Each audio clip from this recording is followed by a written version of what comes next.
Es que en este mundo caído nosotros vamos a experimentar mucha incertidumbre. ¿Saben qué es la incertidumbre? No tienen ni idea.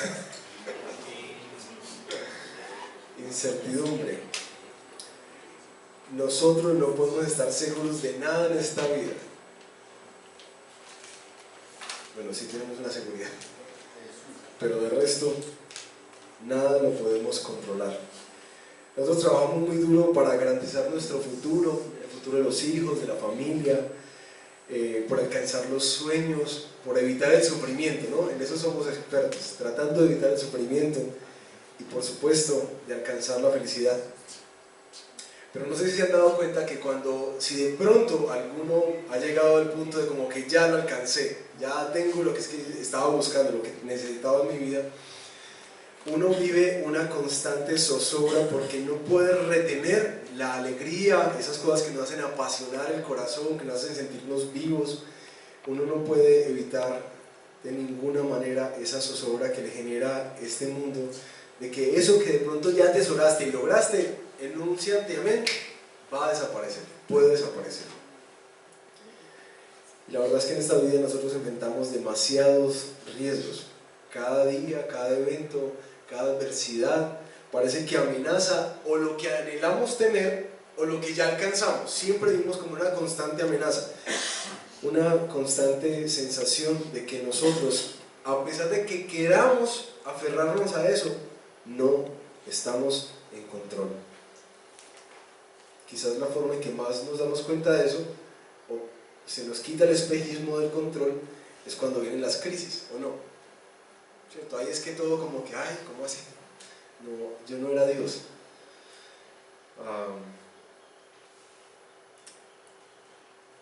Y tristemente muchas veces caminamos en la vida como tratando de alcanzar la felicidad en cosas, en relaciones, personas, circunstancias, viajes, posesiones, y vivimos a veces como una vida carente de propósito, de un propósito real. Por eso me gustó tanto una frase que posté en estos días de Moody. Dice: nuestro mayor temor no debe ser al fracaso, ¿sí?, sino a triunfar en cosas en la vida que no importan en realidad. ¿Se lo repito? Nuestro mayor temor no debe ser al fracaso, ahí está leyendo nuestra época, sino a triunfar en cosas en la vida que no importan en realidad. Ese debe ser nuestro mayor temor. Por eso, en medio de esta realidad donde constantemente se nos recuerda que no hay nada seguro, es tan pertinente para nosotros leer y releer la historia de la Navidad. Porque la historia de la Navidad nos cuenta la historia de Dios. Nos muestra cómo Dios mismo teje la historia y cómo la entrelaza. Y cómo entrelazan tu historia, mi historia, nuestra historia dentro de su historia, ¿cierto? La historia más grande, con el propósito de que nuestro corazón, al recordar esta historia de la Navidad, que nuestro corazón cobre ánimo, pero también que descanse y se apasione al recordar que, a pesar de que a veces nos sentimos tan perdidos en nuestra propia vida, Dios nos ha invitado en Cristo a ser partícipes de la gran historia de Dios, en la cual no solamente somos llamados a experimentar su plenitud para disfrutar de Él, sino que nos llama para vivir toda nuestra vida para su gloria. Oremos.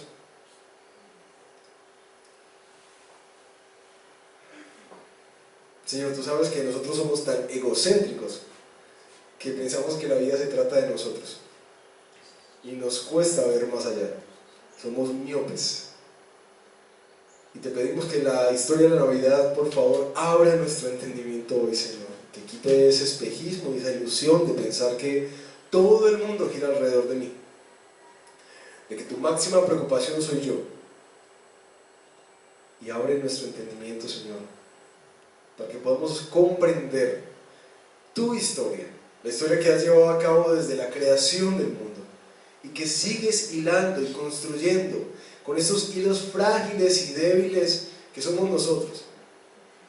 Ayúdanos a entender eso, para que nuestra vida, Señor, que tantas veces se siente como tan perdida y sin falta de propósito, por fin cobre algo de luz al ver que hacemos parte de una historia más grande, de una historia de redención, y que comprendiendo eso, todas las pequeñas cosas y todas las pequeñas vicisitudes que se sienten como piedras en el zapato, de alguna manera sean insignificantes a la luz de lo que tú estás logrando en nosotros y a través de nosotros para tu gloria. Te lo pedimos en el nombre de Jesús. Amén. Bueno, hoy no tengo un texto guía, un solo texto, y vamos a estar leyendo varias partes de la narración de Navidad que aparecen en los evangelios de Lucas y Mateo. Bueno, voy a mandar a leer la Biblia. Mateo y Lucas son los libros que nos narran la Navidad, la natividad de nuestro Señor Jesús. Hoy, la historia de Navidad nos va a mostrar que Dios teje la historia, y nos va a enseñar en esta mañana, a través de diferentes textos, nos va a enseñar, óigase bien, humildad, dependencia, pero también descanso. Tres cosas que la Navidad, la historia de Navidad nos va a enseñar hoy: humildad, dependencia y descanso. ¿Quieren saber cómo nos va a enseñar eso? ¿Sí? Arranquemos pues. Lo primero es que la Navidad enseña humildad. Mateo 1, versículos 18 al 21. Vamos a leerlo. El nacimiento de Jesús, el Cristo, fue así. Su madre María estaba comprometida para casarse con José. Pero, cuando la Biblia mete un pero, es que algo va a pasar. Pero, antes de unirse a él, resultó que estaba encinta por obra del Espíritu Santo. Como José, su esposo, era un hombre justo y no quería exponer la vergüenza pública, decidió divorciarse de ella en secreto. Pero, cuando él estaba considerando hacerlo, se le apareció en sueños un ángel del Señor y le dijo: José, hijo de David, no temas recibir a María por esposa, porque ella ha concebido por obra del Espíritu Santo. Dará a luz un hijo y le pondrás por nombre Jesús, porque él salvará a su pueblo de sus pecados. José y María, nos dice la historia, que estaban comprometidos para casarse. Estaban como en ese periodo de ser desposorios. La vida cuadradita. Imagínense dos jóvenes arreglando todo para su boda. Las familias seguramente parecía que estaban contentas. La Biblia nos muestra que María y José eran hombres piadosos, un hombre y una mujer piadosos, que seguían las normas del judaísmo, muy fieles en la fe. De hecho nos dice aquí que José era un hombre justo, ¿sí? Eran hombres de fe, un hombre y una mujer de fe. Seguramente viajarían, seguramente dependerían el resto de su vida de la labor que desempeñaba José, que era la carpintería.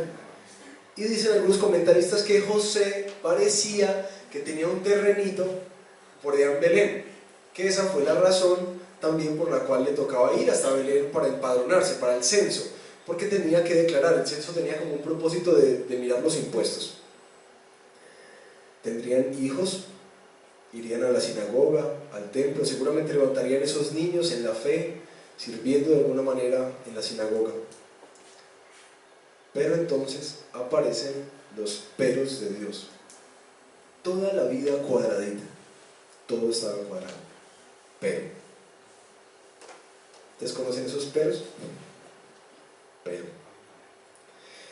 esas cosas que cambian como el curso de nuestra vida, que desbaratan nuestras agendas, ¿no? Desbaratan la agenda que sea, y que sirven como un recordatorio. Esos peros de Dios sirven como un recordatorio de que nosotros no somos los escritores de nuestra historia, ¿sí? Pero resultó que María estaba embarazada por el Espíritu Santo. Lo primero que aprendimos de la historia de la Navidad es humildad. al recordar, mis hermanos, que Dios tiene agenda. Dios tiene agenda. Y entre más rápido entendamos eso, menos vamos a padecer. Dios tiene agenda. Y su agenda siempre se va a sobreponer sobre la nuestra. Aunque vivimos con la ilusión constante de ser los señores de nuestra vida, ¿cierto? Nosotros sabemos para dónde vamos y qué es lo que queremos hacer y qué es lo que necesitamos, y creemos que necesitamos en últimas eso que se necesita para triunfar y alcanzar lo que queremos. Aunque se nos repitan una y otra vez, como lo dice el eslogan de Barbie, sé lo que quieres ser, o lo que dicen las revistas en los supermercados que ponen aquí de superación personal, tú puedes ser lo que quieras ser. La historia de la Navidad nos enseña humildad para reconocer que el Señor es el Señor de la historia, que es el Señor de nuestra vida. Y cuánto más para nosotros ahora en Cristo, que se nos dice en 2 Corintios 5:15, que Jesús murió por todos, para que los que viven ya no vivan para sí, sino para el que murió por ellos y fue resucitado. Ahora imaginen lo que significó esa noticia, ese pero para José, ese descuadre. Le descuadraron el camino. Nosotros no tenemos que imaginar mucho de qué significó para José, porque la Biblia nos dice eso, en el versículo 20. Nos dice que él experimentó temor. Eso fue lo que le pasó. Temor. ¿Y qué tanto temor había? Tanto que él decidió divorciarse de María, pero como era un hombre justo no quería hacerlo público, no quería de alguna manera que fuera expuesta a vergüenza a María. Un acto muy noble, pero no tanto. ¿Qué pasaba si María en últimas terminaba embarazada y sin esposo? Muerta. ¿Ven que la decisión de José no es muy noble? El temor lo estaba llevando a huir. Y quizás, aunque la narración nos dice que no quería quedar en vergüenza, pues en últimas eso era lo que iba a pasar. Eso era lo que iba a pasar. Parece que José tenía como un profundo temor, y para entender qué era, uno puede pensar, bueno, quizás a lo desconocido, a lo que no entiende muy bien, a ese cambio de plan, ya las cosas no están tan cuadradas y organizadas. Pero resulta que el temor de José es muy claro en el texto. El temor es a ser tomado como un tonto. Porque miren lo que le explica el ángel. ¿Sí se dieron cuenta que le explicó? No tengas miedo de recibir a María por esposa, porque lo que ella ha concebido del Espíritu Santo. Parece que José podría experimentar como que, a mí no me va a meter los dedos a la boca, pues. Eso era así, hombre. Ese temor no lo dejaba articular las cosas milagrosas que estaban aconteciendo y que él no podía ver. ¿Sí me entienden? Es que eso requería fe. Entonces pasa un sueño y el ángel le revela esto. Es que no, tranquilo, cásate con ella, que eso es del Espíritu. Y uno puede pensar como que no, listo, porque la narración nos dice que él se levantó y ahí mismo tomó a María por esposa, pero no tuvo relaciones con ella hasta que dio a luz el niño. Pero yo no sé si nos podemos imaginar un momentico a José esos 9 meses de espera. Porque yo no sé si a ustedes les ha pasado cuando reciben algo del Señor, uno tiene un corazón incrédulo. Y yo me imagino a José en esos 9 meses, viviendo como la barriga crece. Es que esto nunca ha pasado. En la historia de Israel nunca ha pasado eso. Que una mujer quede en embarazo sin nada de nada.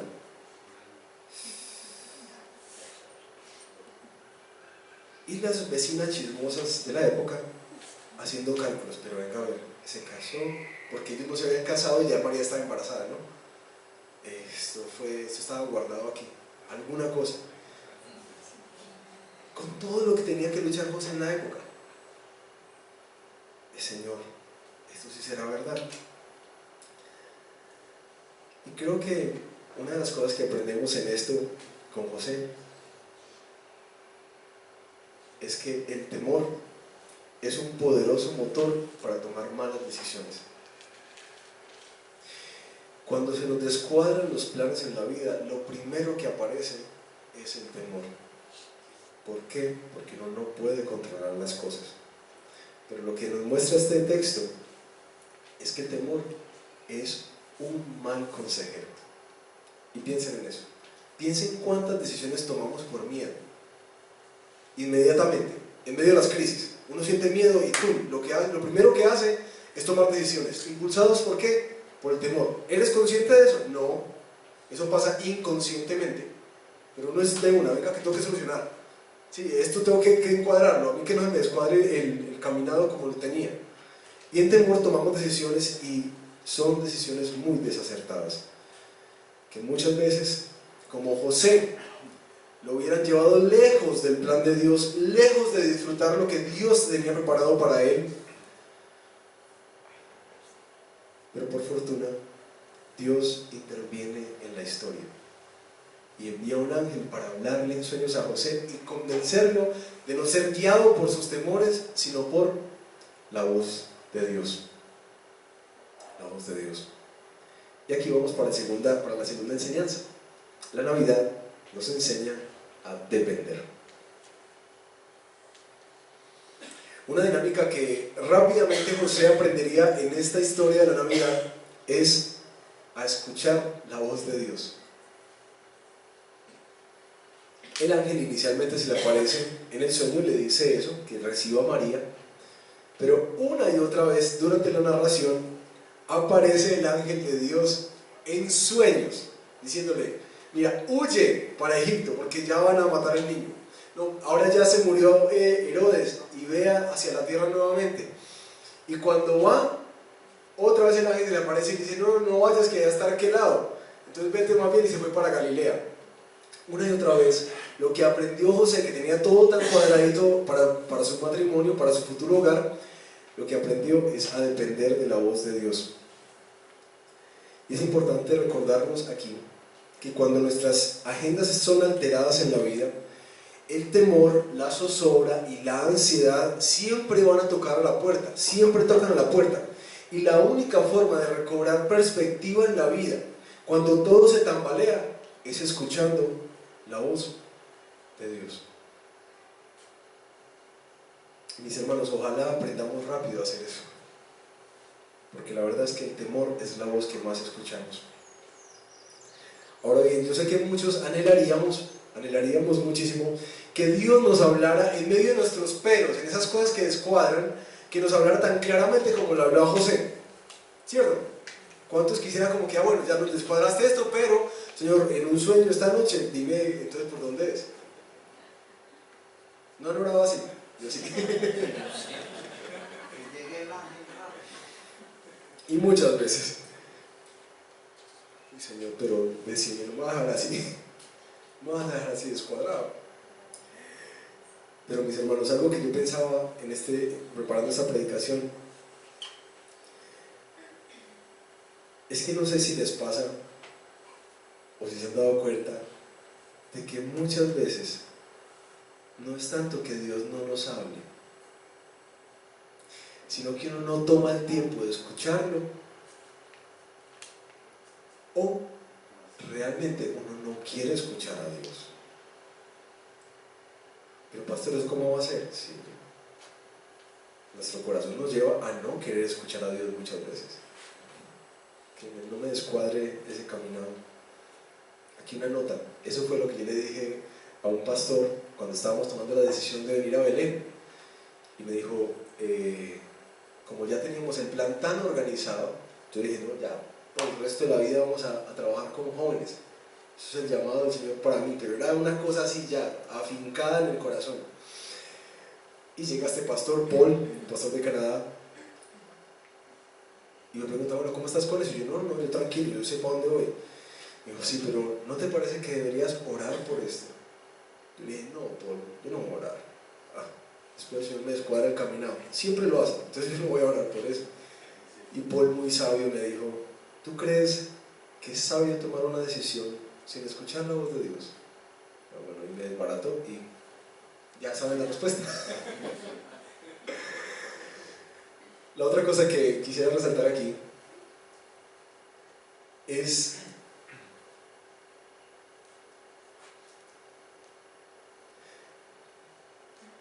que a través de la historia de Navidad, Dios envía ángeles a hablarle a José en el tiempo preciso. Cuando iba a decidir divorciarse de María, ¡tum!, llegó el ángel. Cuando Herodes iba a empezar a matar a los niños, ¡tum!, llegó el ángel. Cuando Herodes murió, ¡tum!, llegó el ángel para que ya se devolviera. Y cuando se dio cuenta que Arquelao estaba reinando y que igual iba a estar como en riesgo, ¡tum!, llegó el ángel y le cambió el caminado.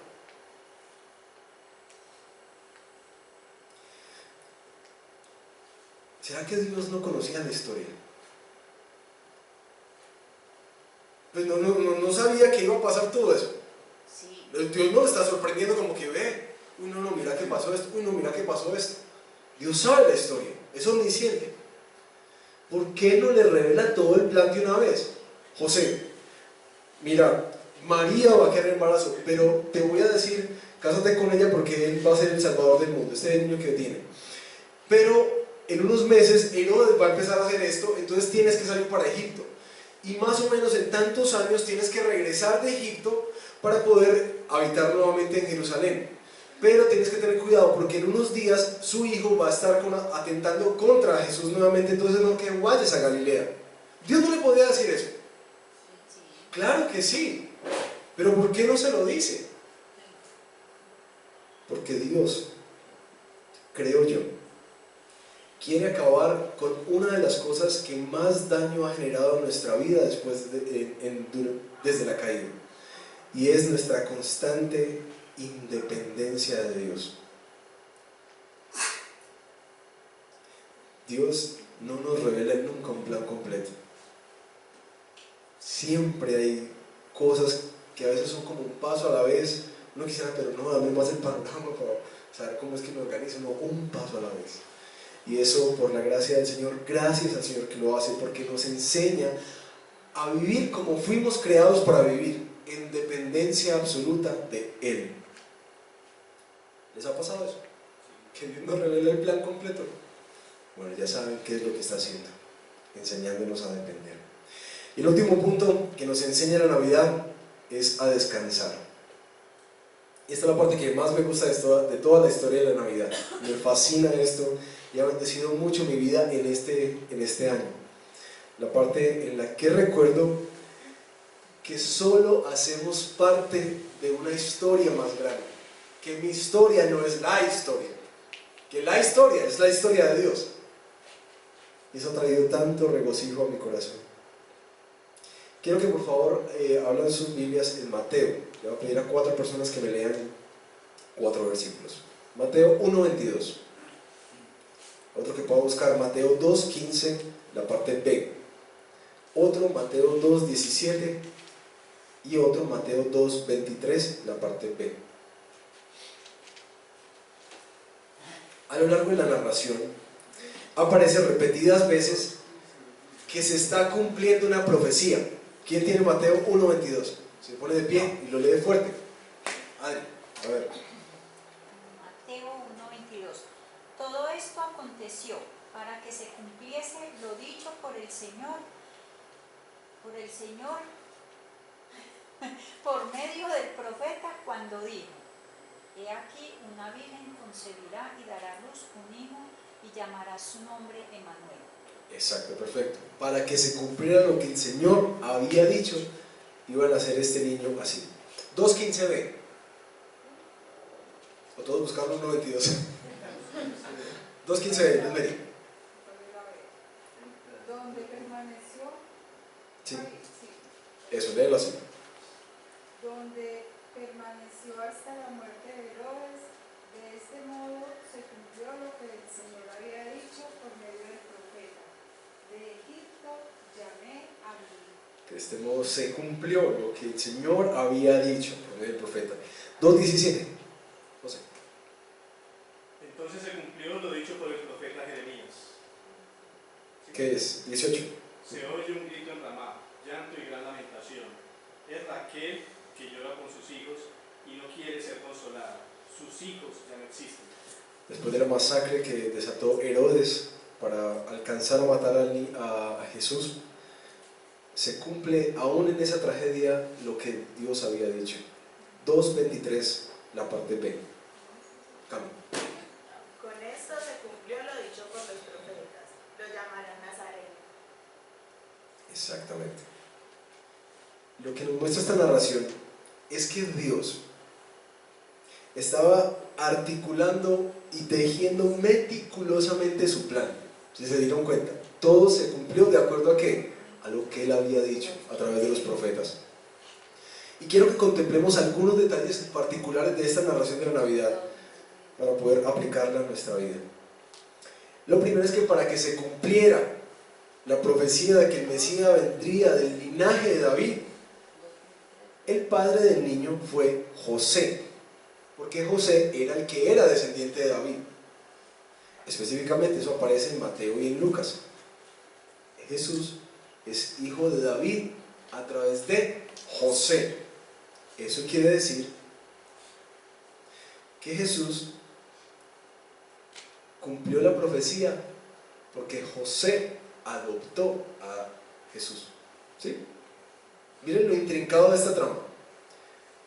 La profecía se cumple a través de la adopción.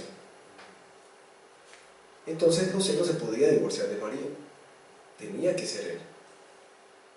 Lo otro, al parecer José y María vivían en Nazaret, según la narración que nos dice en Lucas, capítulo 2, versículo 4, pero tuvieron que viajar al censo en Belén, que hizo Augusto César. ¿Saben quién era él? El emperador romano. Creo que no habría ningún hombre más importante para la época que ese hombre, el emperador romano. Y dice que esto también sucedió, este censo sucedió para que se cumpliera lo que había dicho, es en Mateo 2:5. Pero tú, Belén, en la tierra de Judá, de ninguna manera eres la menor entre los principales de Judá, porque de ti saldrá un príncipe que será el pastor de mi pueblo Israel. Imagínense, Dios estaba articulando todo, porque Jesús no podía nacer en Nazaret. ¿Dónde tenía que nacer? En Belén. ¿Y qué hizo Dios para que eso sucediera? Influenciar al hombre más poderoso de la tierra para que pudiera llegar María y José a dar a luz a Jesús en Belén. Pero esto necesitaba como una mención especial. Dice Proverbios 21: en las manos del Señor el corazón del rey es como un río, sigue el curso que Él le ha trazado. ¿Habían leído eso? Espectacular. Una ilustración clara. Dios pone en el corazón del hombre más poderoso de la tierra que haga algo particular para que su palabra y su profecía se cumplan. Pero imagínense esto para nosotros suena como muy tan bonito, pero es que esto era todo un drama. Imagínense familias enteras movilizándose, todas las tragedias que ocurrieron, cuántos niños nacieron. Era un caos lo que se estaba generando en Belén en ese momento, y todo eso solamente para articular algo que Dios había prometido hacer. Un detalle tan mínimo. ¿Por qué no podían nacer en Nazaret? Porque Dios había dicho que iban a nacer en Belén, y le formó el caos a todo el mundo para que eso pasara. Así de poderoso es nuestro Señor. Sin embargo, según Lucas, este plan orquestado desde la eternidad, anunciado por los siglos a través de todos los profetas, este plan que no escatimó ningún recurso, nada se escatimó Dios para que esa profecía se cumpliera y su niño naciera en Belén, también orquestó que cuando llegaron a Belén no tuvieran donde pudieran acomodarse. ¿No les parece eso muy lógico? Alguien que tiene el recurso para hacer lo que quiera, hasta movilizar un imperio entero, que no calcule eso, que no calcule que es el Hijo de Dios, que no calcule que naciera al menos en una camita decente. Piensen por un momento en ese día del parto de María, las que son mamás, ese dolor, esos, ¿cómo es que llaman? Las contracciones. Y esta mujer monta en un burro, que no es nada cómodo para andar, con contracciones, buscando un bendito lugar donde al menos pudieran nacer el Hijo de Dios. Pero es que es el Hijo de Dios. ¿No será que Dios puede prepararle algo mejorcito? Al menos hubiera tenido esto en cuenta para poder tener el niño. Imagínense las preguntas que tenía María y las que tenía José, desesperado, tocando de puerta en puerta a ver quién le abría. Qué cosa tan horrible. Señor, pero este no es pues tu hijo, y no es tu voluntad la que estamos siguiendo. ¿Por qué nos tratas así, Señor? Como el salmista, ¿hasta cuándo me olvidarás? ¿Y hasta cuándo me darás la espalda? Señor, porque es que todo nos está saliendo mal en este viaje. Eso solo le pasa a María y a José. Ninguno de nosotros ha tenido esas preguntas.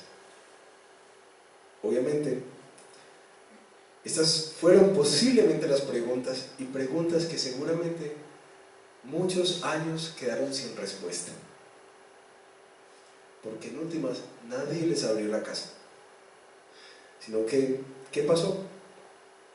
Fueron y encontraron un establo para corregir eso que tenía la confusión. Un pesebre no es el pesebre que uno afuera, un pesebre tampoco es el establo, un pesebre es el comedero de los animales. Y quienes han estado en finca, ustedes saben cómo huele un comedero de un animal. Exacto, eso es horrible. Eso está lleno de babas. De paja. Eso, y es feo. Y eso es verde y lamoso. Eso es horrible, un comedero de un animal. Eso es un pesebre. Y ahí nace el precioso Salvador, el Hijo de Dios. ¿Por qué Dios hace esto? Porque pone a sufrir a su Hijo de esa manera.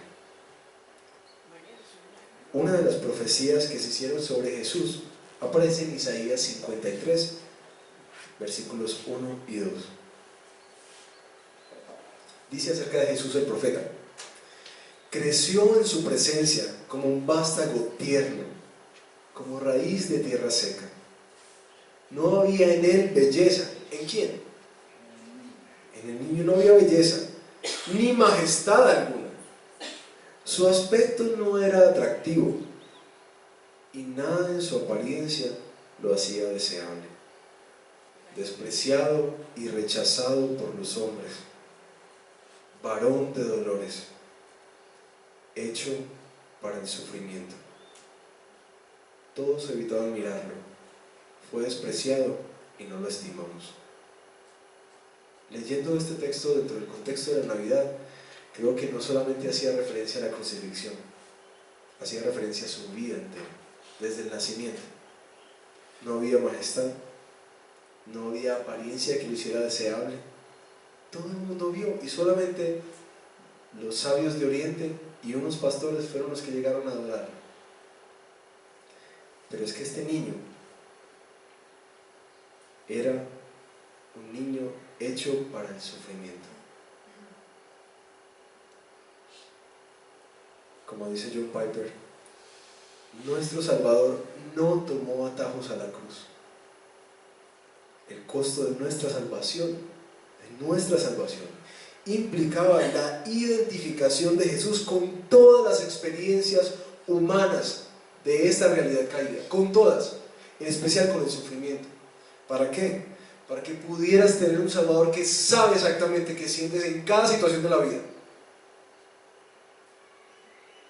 De aquí en adelante, eso tan bonito de las narraciones de una y otra vez de lo que se cumple, no escatima en mostrar que nuestro Salvador continuará sufriendo, y que José y María, ejecutando el precioso plan de Dios que inicialmente le estaba diciendo el ángel, mira, que le decía a Elizabeth: bienaventurada tú entre las mujeres. Ese hombre y esa mujer, ejecutando el plan de Dios, iban a experimentar una y otra vez persecución, incomodidad, desplazamiento, incertidumbre y miedo constante. Miedo constante. Capítulo 2, versículo 13. Huyeron a Egipto advertidos por un ángel de que Herodes quería matar al niño.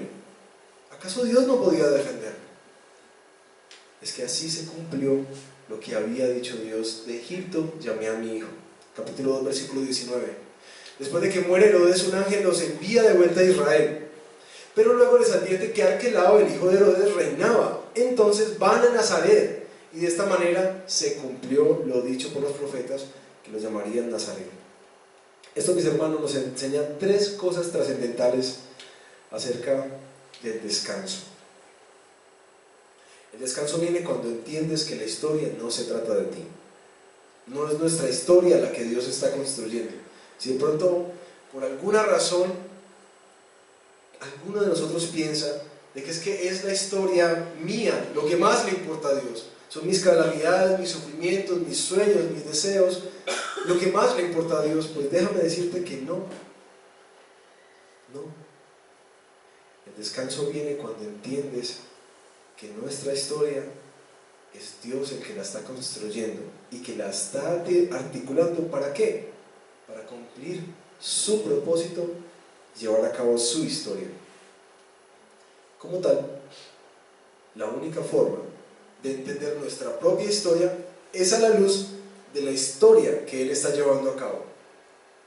Y aclaro más todavía esto: la única forma de encontrar propósito y sentido a nuestra vida es encontrarle sentido a lo que Dios está haciendo.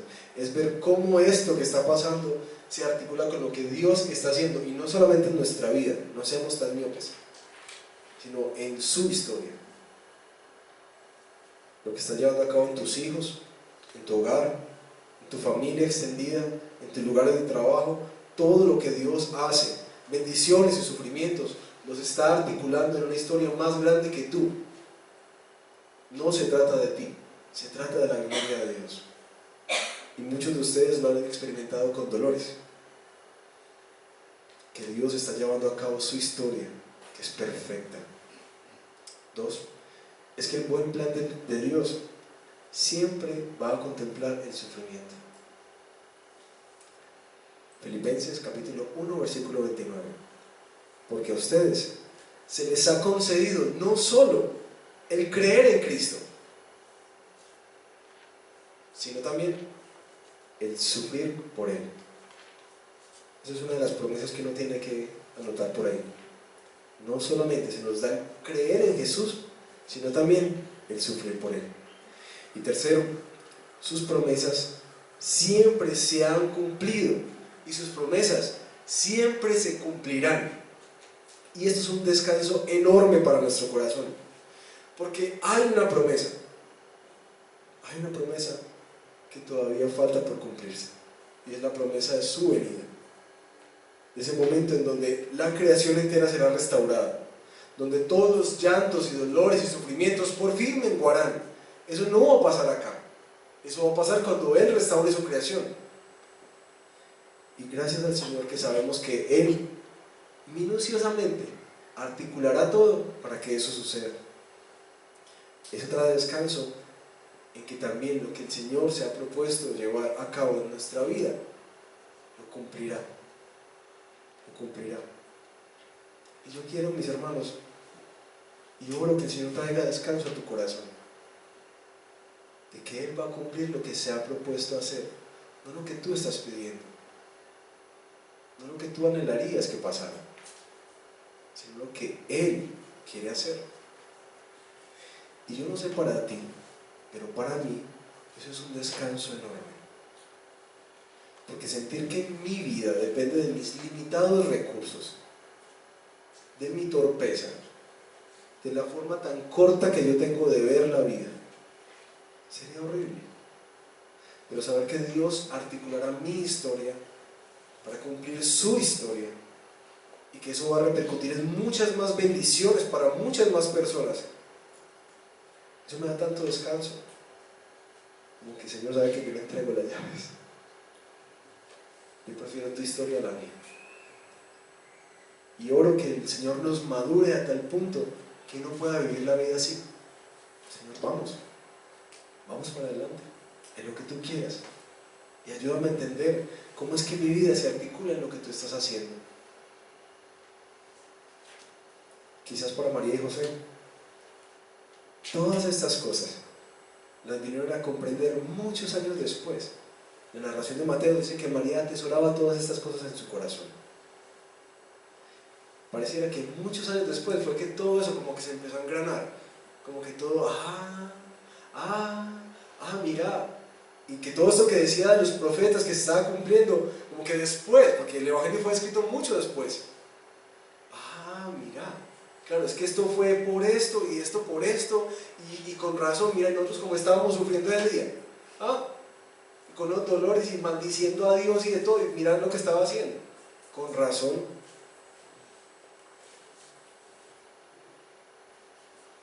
Y eso trae una enseñanza preciosa, y es recordar que nosotros somos muy limitados para entender lo que Dios hará, y que en el tiempo comprenderemos cada una de las cosas que te llegaste a preguntar, pero ¿por qué, Señor? ¿Por qué? Que por la gracia del Señor, Él irá ayudándonos a articular cada cosita, y en ese momento adoraremos al Señor, junto con un profundo arrepentimiento pues por todo lo que dijimos, pero adoraremos al Señor por la perfección con la que llevó a cabo su plan. ¿Sí? La Navidad, para concluir, nos recuerda que nos ha nacido un poderoso Salvador, Jesús, pero también nos recuerda que ese precioso acontecimiento nos trae ese profundo descanso en nuestro corazón, de que si esa historia Él la entretejió así de delicadamente, también nuestra historia la terminará de articular. Así como le descuadró los planes a José y María, así nos va a descuadrar el camino a nosotros. ¿Para qué? Para que se cumplan sus propósitos. Eso que está llevando a cabo a través de nosotros, que muchos de nosotros ni siquiera nos damos cuenta. Gracias al Señor que la Navidad nos recuerda que la historia no se trata de nosotros, sino de Él, y que Él va a terminarla, va a llevarla a cabo. Y ser liberados, mis hermanos, yo no sé, pero ser liberados del peso de sostener nuestra propia historia. Yo no sé si ustedes se han sentido como agobiados de estar cargando, como que tienen que controlar todo, que no se les barate nada. Y eso es como una ansiedad, una zozobra tan maluco, uno lleno de temor, como que, uy, no, pero es que si me echan yo no sé qué voy a hacer, o si pasa eso yo no sé qué voy a hacer.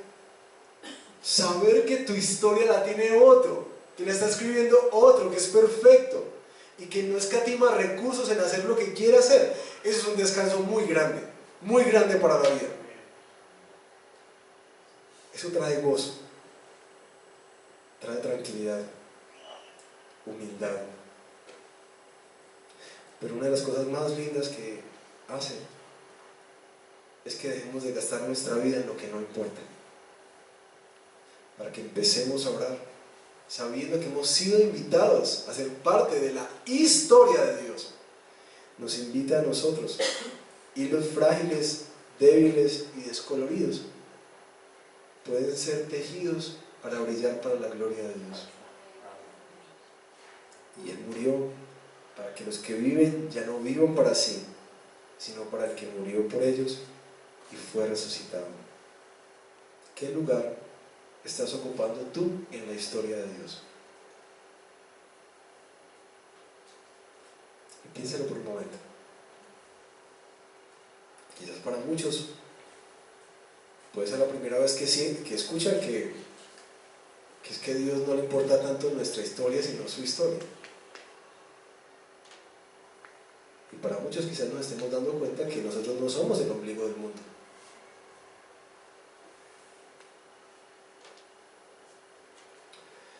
Y si has estado muy ocupado preocupándote por tu propia vida y por tu propia historia, Él quiere, mis hermanos, traerte descanso.